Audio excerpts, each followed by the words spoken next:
Welcome to Kenton's videos. Enjoy the video. You'll start by isolating the green screen quickly.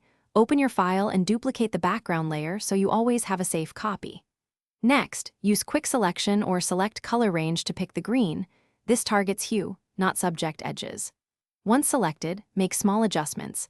Add or subtract brush strokes to include fringe areas, and apply a 1/5 px feather to soften hard edges.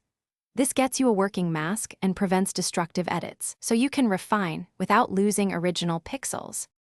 Once you have a basic selection, open Select and Mask to tackle tricky edges like hair or semi-transparent fabric.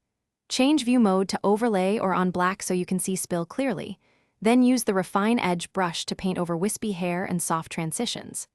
Adjust smooth, feather, and contrast to balance crispness versus natural blend. A small negative shift edge often removes green halos. When satisfied, output to a layer mask so the removal is non-destructive, and you can re-edit the matte later.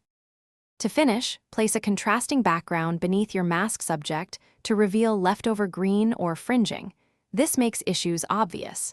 Paint directly on the layer mask with a soft brush to tidy edges, use the clone stamp on a duplicate layer for pixel fixes, and apply selective color or the defringe command to neutralize any remaining green spill.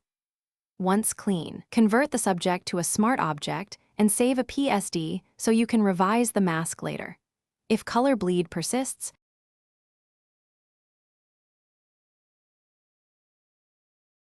Thanks for watching. Consider subscribing if we helped you.